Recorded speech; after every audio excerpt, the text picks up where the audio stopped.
तो क्या अवतार है कि नहीं, इसको भी समझना हमारे लिए जरूरी हो जाता है।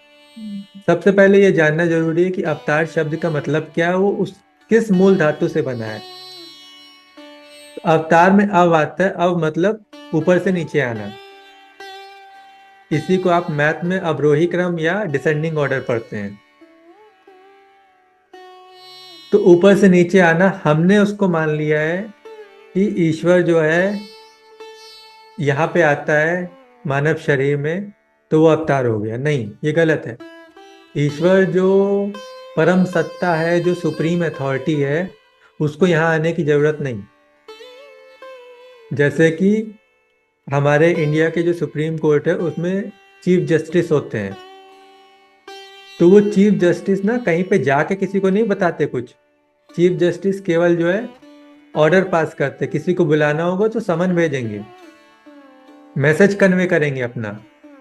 इसी तरीके से जो पूरे ब्रह्मांड का मालिक है, जो सुप्रीम अथॉरिटी है, जिसे हम परम सत्ता कह लें, तो वो भी अपना संदेश जो है, अपनी वाणी कह लीजिए, वो उन महापुरुषों पर, उन ऋषि मुनि पर जिनका अंतःकरण शुद्ध होता था, जिनके अंदर कोई छल कपट नहीं होता था, कोई बुराई नहीं होती थी, उनके अंतःकरण पर उनका मैसेज आता था, उनकी वाणी उतरती थी।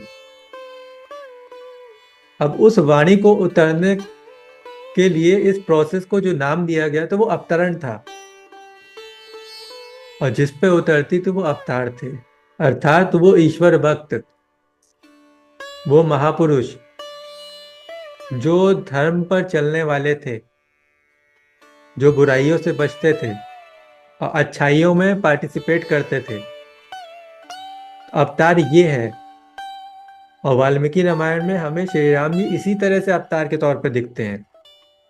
लेकिन जब आप उनको उस अवतार के तौर पे ले लेंगे कि ईश्वर आया यहाँ पे मानव शरीर में, तो फिर वो आपके आदर्श नहीं रह जाते। तो फिर आप राम राज्य की कल्पना भी छोड़ दीजिए। क्यों? क्योंकि वहां पे राम राज आया था उस ईश्वर के कानून को समझ के, उसका धर्म का पालन करके।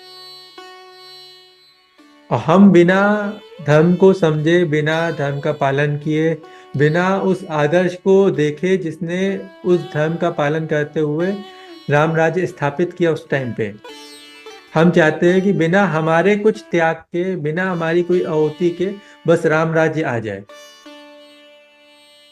संभव नहीं है। तो रामचरितमानस में, जो कि अभी 450 से 500 वर्ष पुरानी है, और वाल्मीकि रामायण हजारों वर्षों पुरानी है, दोनों में बहुत अंतर है। इसमें रामचरितमानस में श्री राम जी को ईश्वर के तौर पे दिखाया गया है, उनको एक दैवीय दिखाया गया है, इंसानों से ऊपर उनको ले जाया गया है।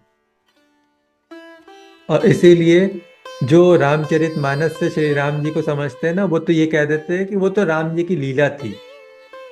अब लीला कह के उनको कुछ नहीं सीखना है, उनको उनके पद चिन्हों पे नहीं चलना है, बस वो एक एंटरटेनमेंट का स्रोत बना लिया, उनको सुन के बस अच्छा लग रहा है। हाँ, यही रामलीला हमें देखने को मिलती है जब दशहरा होता है। कोई भी राम भक्त ये सोच के नहीं जाता कि रामलीला में जाके कुछ सीखेंगे, केवल मनोरंजन के पर्पज से जाते हैं। मेला लगता है। तो हमने उनको केवल एक मनोरंजन का पात्र समझ लिया है। कुछ सिखाने आए थे, अपने जीवन में इतने त्याग किए हैं, उनसे प्रेरणा लेनी चाहिए, उनके पद चिन्हों पे हमें चलना है। और एक चीज और है, वहां पे श्री राम जी का किरदार ना स्वार्थ वाला नहीं था। हम आज के टाइम पे स्वार्थी होते चले गए, इतने स्वार्थी हो गए कि महापुरुषों को भी हम अपने नजरिए से देखना चाहते हैं। हम जैसे हैं, हमारे महापुरुष भी वैसे ही होने चाहिए। श्री राम जी जो कि ईश्वर के भक्त हैं, धर्म का पालन करने वाले, मर्यादा पुरुषोत्तम जो हमारे आदर्श हैं, वो कुछ लोग जो रामचरितमानस को देखते हुए श्री राम जी को ईश्वर का दर्जा दे रहे हैं, तो वो ईश्वर हो भी नहीं सकते, तो क्यों नहीं हो सकते इसका जानना जरूरी है। सबसे पहले ईश्वर का एक गुण है कि वो न्याय पसंद करता है, न्याय करने वाला है। तो एक सिंपल सी बात आप ये समझे कि हर कोई अपने पालने वाले को, अपने बनाने वाले को देखना चाहता है, उससे बात करना चाहता है। और हर कोई जो किसी प्रकार आस्तिक है, जो किसी प्रकार धर्म को मानता है, ईश्वर को मानता है, सही या गलत इसको छोड़ भी दे, तो उसके अंदर ये टेंडेंसी होती है कि वो मिलना चाहता है, बात करना चाहता है। इस टेंडेंसी का ही फायदा उठा के लोगों ने गलत तरीके से धर्म को तोड़ मरोड़ के सामने पेश किया है, और लोगों ने उसको एक्सेप्ट कर लिया। क्योंकि एक टेंडेंसी थी उसको फील करने की, उसको जानने की, उसको मिलने की, उसको देखने की। इसका फायदा उठाया गया। अब देखिए, अगर श्री राम जी ईश्वर हैं, आप ये मान के चलिए कि ईश्वर आए, ईश्वर ने कुछ लोगों से बातचीत की, कुछ लोगों के साथ समय बिताया। जिन लोगों के साथ समय बिताया उसमें दो तरह के लोग हो सकते हैं। एक जो उनसे मिलके उनकी शिक्षा एक्सेप्ट करते और अपने आचरण को सुधारते, सफल हो जाते। दूसरा जो उनसे मिलते भी, उनसे कुछ शिक्षा लेते भी, लेकिन उसको धारण न करते, अपने आचरण को सुधारते ना, और असफल होते। और तीसरे आप, जो केवल ये मान के चल रहे हैं कि ईश्वर आए थे।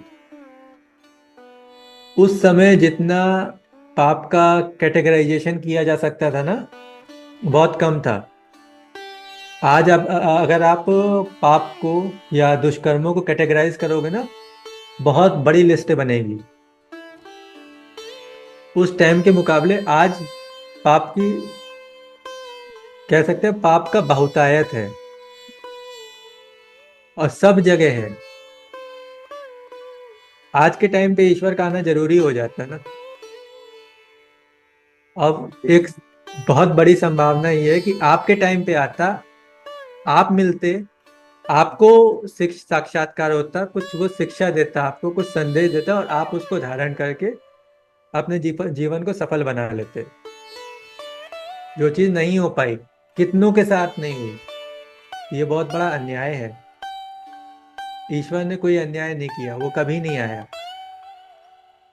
तो जैसा कि आपको बताया कि अवतार वाला कॉन्सेप्ट जो है वो गलत तरीके से बताया गया।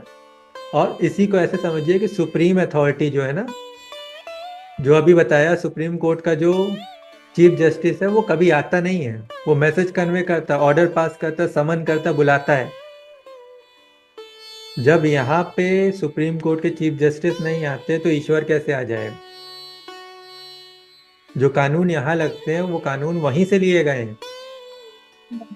भले आपने जाना ना जाना, लेकिन यहाँ प्रैक्टिकल कानून वही है जो कानून धर्म के हैं। देखो, फिर न्याय तो यही कहता है कि अगर ईश्वर आता है तो फिर हर पीढ़ी में आना चाहिए।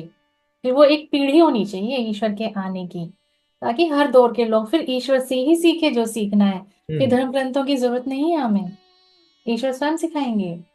लेकिन ऐसा है नहीं। तो ईश्वर तो कभी नहीं आए, लेकिन हम्म। उन्होंने समय समय पे, जब धर्म की हानि हुई है, लोग पथभ्रष्ट हुए हैं, धर्म से दूर हुए हैं, तो ऋषि मुनि भेजे हैं जिनके शुद्ध अंतःकरण पे उसकी वाणी अवतरित होती थी, वही अवतार कहलाते थे।